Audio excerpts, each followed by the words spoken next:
For those of you up here to learn a little bit about Lake Shasta, it is the most gorgeous lake in the country. I know a lot of you maybe do houseboat trips and spend a little time up there fishing. This guy in the demo tank really is considered one of the best, if not the best fisherman on Lake Shasta. He's won 5 boats on that lake alone. He is a 1 Bass Classic qualifier, a West Coast Bass Classic qualifier, and a Western Bass Classic qualifier.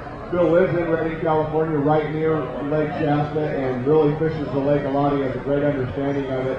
He told me last night that he's caught 15 spots over 7. Oh, 5 spots over 7. 5 over 7. And probably 15, 20 over 6. 15 or 20 over 6.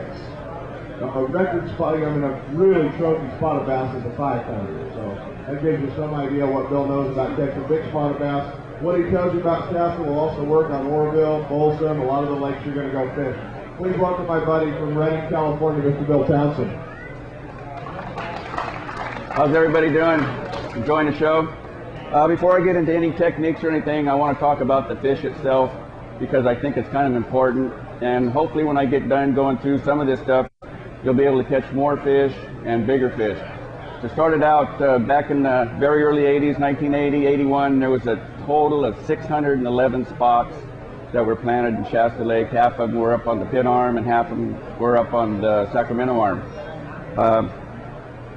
The fishery up there is just phenomenal. I mean, it's just unbelievable. The quantity of fish you can catch is just, you can catch more fish on Shasta than probably any other lake that you go to. It's easy to catch at times 50 to 60, 70, even possibly 100 fish a day at the right times. A lot of people say that there's a quantity issue on Shasta, but it's not true. There are lots of big spots on Shasta. There's probably more big spots on Shasta than any other spot lake that I really know of. The problem is you got to figure out how to get away from these smaller fish, and what I'm going to talk about now is going to tell you how to do it. Back in the early 80s, or back in the very late 80s and early 90s, California State Department of Fish and Game was doing a lot of electrofishing on the lake. Through the tag studies and reel checks is what they found out the growth rates on the fish, and they figured out what's called proportional stock density, and we'll get into that more a little bit here. The spotted bass, it takes anywhere from 3 to almost 4 years for a spot to reach 11 to 12 inches. And the average lifespan of a spotted bass is only 8 to 10 years. So that first 4 years, that fish is only 12 inches. He's already wasted basically half of its life. And those are fish that we don't want to catch as far as tournament anglers. In 3 to 6 years, those fish, after that 4th year, these fish really start to grow. They start eating bigger foods, your crawdads, your bigger shads. And when they get up to 3 and 4 pounds, I mean, they're chasing trout, they're eating everything that they can possibly eat out there. These things are absolutely eating machines. They're very, very aggressive. And the spotted bass has changed all the rules that you've ever thought about thinking about bass fishing. When we talk about spots and largemouth, the Florida strains especially, they're two different fish. If you have both of them in a tank or both of them on the bank, you're going to catch a spot before you ever catch that largemouth, just because they're so aggressive. In 5 to 6 years, those fish are going to be approximately 3 to 4 pounds. In 7 to 10 years, those fish are going to be they're up into the 5-pound range, 6-pound range, and if they can get the right foods, which basically about that time, they're going to be eating a lot of trout and the big crawdads. The bigger fish, the big spots, don't hang with a lot of other fish. You'll see a lot of wolf packs out there on the lake, and they'll be 2 to 4 pounds, and sometimes you'll see 2 to 4 pounds and maybe a 5-pounder in there. But that's not the norm. Your big spots are going to be loners. Most of the time they don't go to the bank. They do it on occasions, but most of the time they're out suspended over long structure out there in the lakes somewhere, or they're just out there swimming around. They're keyed on something. There's something out there somewhere, even though if it's a point that runs out there a half a mile. The end of that point might be 100 feet deep, but that fish is going to be somewhere between that end of that point and the top of the water column. Usually they're down about 20 feet. But because they're out there so far, very few people ever go out there and fish for them. They don't realize that those big fish are out there. Out of 1,000 fish, 46% of these fish are only going to be 12 inches and less. That's 460 fish out of 1,000. 30% of those fish are going to be 12 to 14 inches.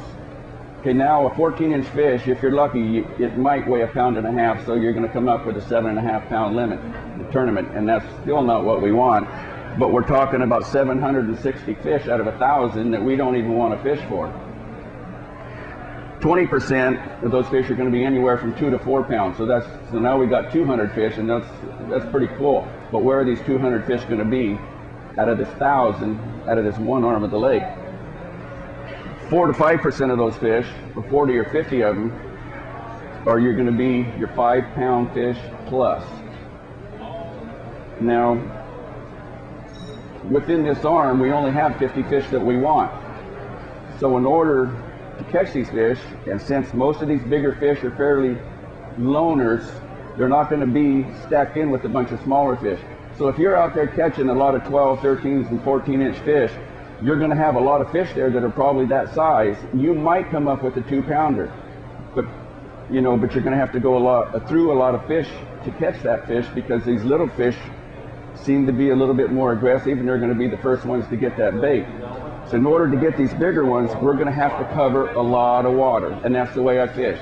In a tournament, I'll start on the McLeod way up, and I'll work my way down. I'll fish main body, I'll go clear up the Sac, and if I got enough time, I'll start it all over. I'll come back down the Sac, go main body, and I'll go back up to McLeod, and I'll hit point to point to point to point. And all I'm keying on, I want to catch those bigger fish, and right now, this time of year, what's coming up right now, the fish are going to start moving up a little bit shallower, and I'm going to start keying on shallow, long, sloping, rocky, shallow points. And I'm going to try to hit as many of those I can a day. And if it's going to take 100 points, well, that's what I'll fish. I'll just fish until the tournament's over. I'll hit every single one I can. But throughout that period, I'll finally figure out where those fish are staging on the points. If it's a real rainy, windy day, those fish are going to be up shallow, and they might be on the front side of it, they might be on the back side of it, they might be right on top. But once you figure out exactly where they are, now you don't have to fish just points. Now you fish certain areas of that point, and you really pinpoint where these fish are. Now that cuts down on a lot of wasted time. Now you got more time to fish. It's just a matter of just covering a lot of water, because you're only fishing for just a few fish. And the shallower fish are going to be 9 times out of 10 your most aggressive fish. Even though that I'm covering a lot of area, I won't stay there very long. If I'm throwing a spinnerbait or a rip bait or something like that, I'll only make 6 or 7, 8, 9 casts, and then I'm on to another point. But if I have to, even if the fish get a little bit lethargic because of something, but they're still shallow, I'll go ahead and I'll throw a worm on them, a dart head, or even a drop shot with a real short leader on it, and fish for those shallow fish. Now I'll get into a few techniques, and the one that I like the most definitely is throwing jigs. And I can throw a jig and cover just as much water as I can with a spinnerbait, crankbait, or rip bait. And the only jigs I ever throw, I won't say the only ones, but I usually throw a 1-ounce jig. And I have to remember, just because you start out in the morning and everything and the fish are shallow, sometime probably during that day, depending on the conditions, what the weather's doing, those fish they could have a tendency to move out a little bit deeper. With the 1-ounce jig, I can fish it shallow, and I can fish it fast. In real super clear water, you're going to have some wind because it's a big bait. You're going to have something to break it up a little bit.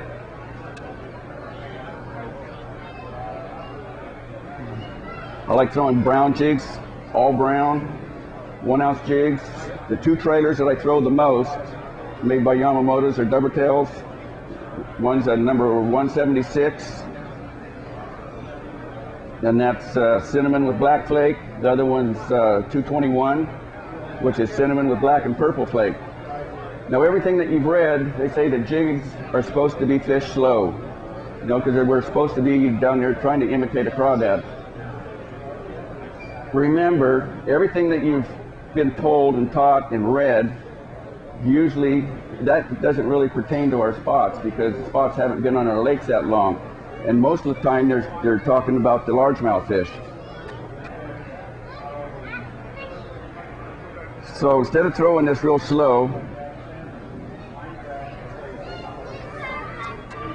I'll throw it up on the bank and I'll just let it sit there, start to move it, and I'll hop it. When you're doing that, they might not be in a really big feeding motor. You can sit there and put it in front of them and shake it and do whatever. But because of their aggressiveness, if you sit there and pop it, sometimes you swim it real fast. They'll just go ahead because of it's like a reaction bite to them. And they see that thing and they don't want to get it, they don't want to let it get away. So they'll go ahead and automatically just eat it.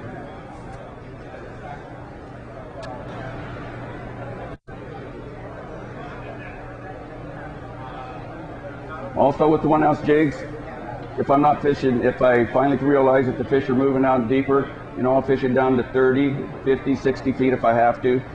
And I always use, whether I go to Oroville, Shasta, unless I go to Clear Lake where there's a lot more structure, I always use 10-pound maximum.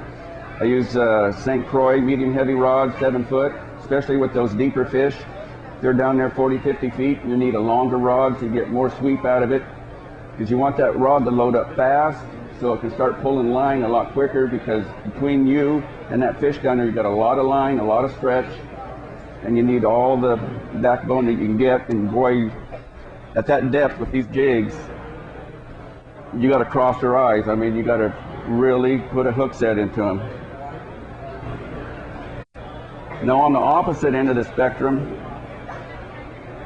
if I can't get them to hit the 1 ounce jig, just because of certain weather conditions, and I still know that they're shallow and I still want to throw a jig, I'll go to a little 1/8 ounce jig. This is just a little 1/8 ounce dart head, 6-pound test line with the same trailer, except it's a 4-inch. On the other jig was a 5-inch, and it's just a real subtle bait. And this bait, if I'm throwing this one, I'm not going to sit there and hop it, move it very fast. I want this one to hardly do anything. Fish it very slow, just like the worm or anything else. Usually when they hit this jig with the 1 ounce jig, when they hit it, you absolutely know that something happened down there. They really pop it hard. With this jig, half the time you don't feel anything. All of a sudden your line just starts moving off to the side.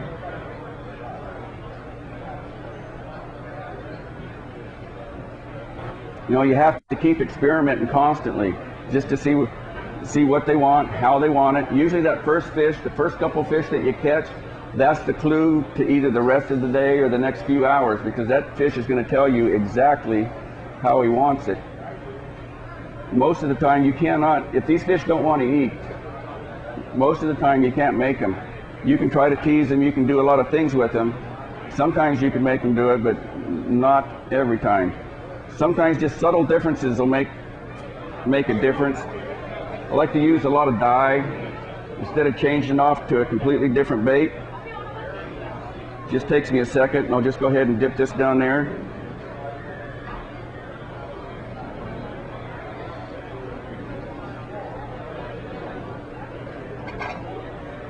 Now I've just changed the whole appearance of that, and it only took me a second, didn't have to change anything.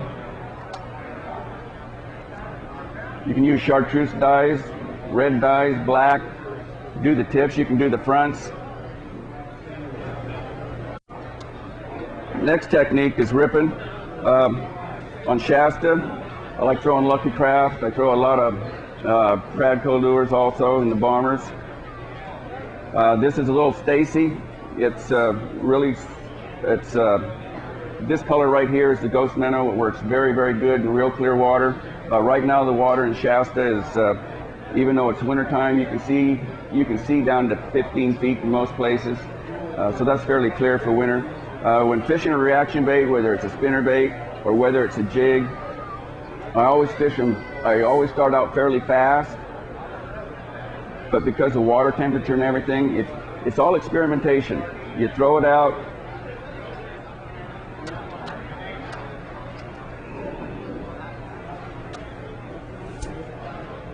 get your little rhythm going. But the key to it is the pause. Usually it sits there, and the colder the water, the longer you really want it to let it sit there. And as the water starts warming up, you can start to work it faster. With these baits, the Stacy's and everything, you don't have to work it very hard. You don't have to use very much rod action because everything is already built into the bait itself. The two colors I like is this one and the Ghost Meadow. The other one is Aurora Black, and occasionally I'll throw the Chartreuse Shad. If I really want the Stacy, you can't work really super fast. It gets really too erratic, starts doing little crazy things. If I want to work one faster, I'll go to the Flash Minnow. It's a 110, and I'll use it in the same colors. With these hooks here right now, this bait is probably, it'll go down just a little bit. It won't exactly suspend neutral because I got a little cross lock, Berkeley cross lock in there, so it gives it a little extra weight. If I want the bait to actually fall down a little bit, I'll go ahead and I'll put another size hook on here. I'll go to 2 or 4s. There's been times where I've thrown it out, jerked it a few times, and I've just let it sit there and just do nothing with it. Especially if the fish are real lethargic. Say you have a really good storm that came in, it's been storming for 2 or 3 days, then you get a good north wind that comes in, you get a good high pressure. Fishing steep walls and everything, going right down the sides of them. It's a real slow way to fish, but them fish sometimes they just cannot stand that bait being out there. Another technique is a spinner bait. I fish it probably a little bit different than most people do. On Shasta, always use shad colors or transparent skirts. Blue shimmer, green shimmer is probably one of the best. In the last 2 or 3 years, we have not had good rainfall up there, so the lake's been fairly clear. On the times that it does get fairly muddy, I like white on white, white blades. Sometimes if it gets super muddy, I'll throw chartreuse. 99% of the time, I'm always throwing willow leaves. When it gets super muddy with the chartreuse, I'll go to Colorado blades just to get more vibration and more thump out of it. When I'm throwing my spinner baits and everything, if I'm throwing it in the wintertime, and that's usually when I like throwing it the best, I'll throw it out and I'll let it go right down to the bottom, and I'll just let it sit there. And when I do my boat positioning, especially if it's on a real windy day, I'll come in, usually if you've got a long point, you got a little pocket there next to it, so I'll pull inside the pocket and I'll bring the boat and I'll put the nose of the boat right on the front end of the point. Then I'll cast parallel to the inside of the point. I'll make a few casts there and not very far, then I'll make them a little bit further. And then I'll move the boat around a little bit and I'll throw it across the point, but not clear over the point, but I'll throw it across it just barely to the other side of it. And I'll let it go down to clear of the bottom, let it make contact. And the most important thing, especially this time of year, that spinnerbait has to be making contact on the bottom. Usually these fish are right on the bottom, and you want to slow roll it, as slow as you can roll it. You just want to make them blades turn. Every once in a while, go ahead and stop it. Just let it go right back down to the bottom. Now, if I haven't caught anything there, I'll go ahead, and the point's still right here, and I might only be 10 feet off from the very end of the point itself. So the rest of the point could be out here another 80 or 90 yards. The spinner baits that I like to use are all 3/8 and halves, but when I do this, I have another one tied up exactly the same color. I'll turn it around and I'll throw it out there as far as I can. And that spinner bait might hit 30, 40, 50 feet deep. Those fish haven't seen many spinner baits coming up that way. I'll let it go down to the bottom. And it's a really easy technique to do because you can always keep bottom contact with it because you're coming uphill. And you just barely want to reel it. Make sure you're hitting the bottom all the time. Every once in a while you're going to run into a rock or a little stump down there and it's going to hang up. When it does, just keep on reeling, try to pop it off, make it jump up a little bit, and just let it go down to the bottom and kill it. Then just start rolling it again, just real super slow.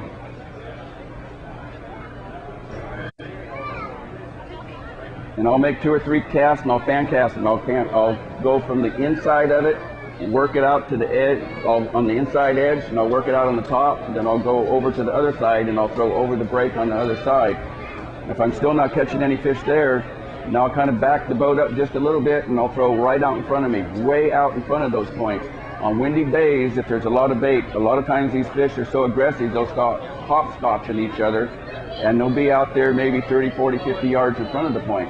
And you just got to keep searching until you find them. But once you find them, once you find out where they're positioned, then you can go fish the rest of these areas the same way. And that's going to cut down a lot on your look, and now you got a lot more fishing time. Now if the reaction baits don't work, and I consider the 1 ounce jig a reaction bait because you can fish it so fast and do so many different things with it, usually I'll go to a dart head, but because I can't catch fish the other way, I'll still use a worm and everything, and I'll Texas rig it, but I use just a little dinky 1/8 ounce tungsten weight. I want it to be a real subtle approach. I don't want any noise. I don't put any beads on there or anything. And with the slippage here between your worm and your sinker, I believe that when the fish picks it up, because of that, a lot of times the sinker will slide down, especially when they're real lethargic. They just kind of walk up behind it, just get behind it and just suck it up just a little bit. Well, that worm is going to slide through there and he's not going to get any contact with your sinker at all. Whereas if you're using a dart head, he might not suck that all the way up because of the weight on the worm itself.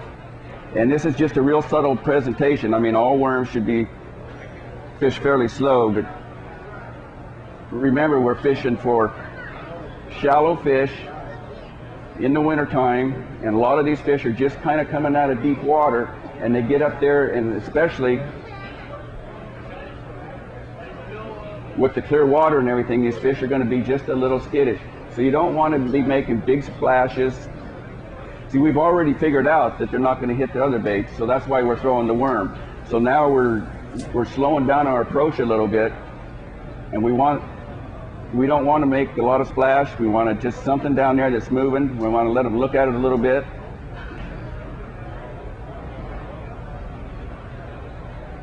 And even if you still don't have to spend a lot of time in these areas, because if they're going to eat, if these big fish are going to eat, they're going to eat, and they're going to get it.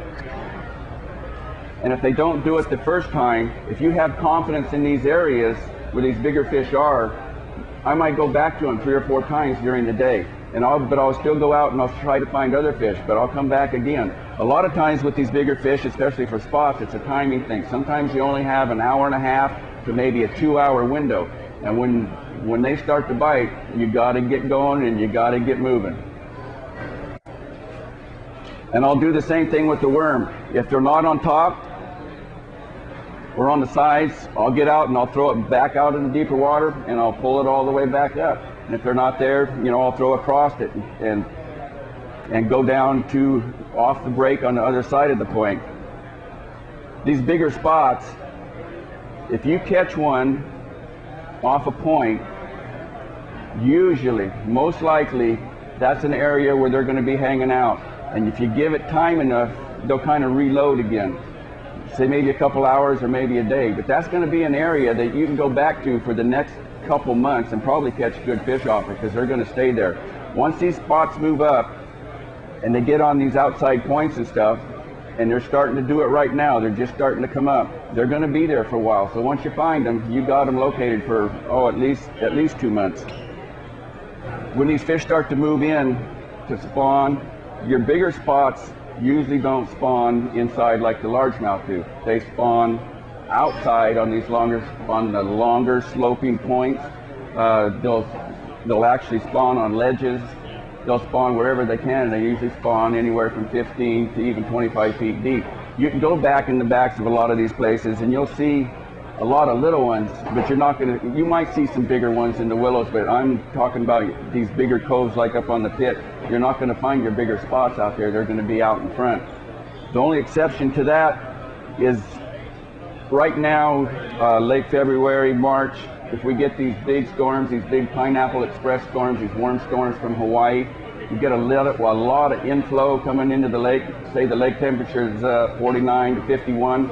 you get these warm storms in with 56-degree water coming in, those big fish will move right up in there. And I've been up there where you can't even put your boat in there. You can't hardly even get up, the current so strong. And you throw big quarter or 3/4 ounce and 1 ounce spinnerbaits up there, and these big spots are right up in that run of water. It's just absolutely phenomenal. But 90% of the time, I fish outside main body stuff. I don't go in anywhere. Very seldom. If I'm fishing willow bushes this time of year, right now these fish are going to start moving up. And I'm sure all you guys have seen, you know, fish suspended in the willows or out there in the trees.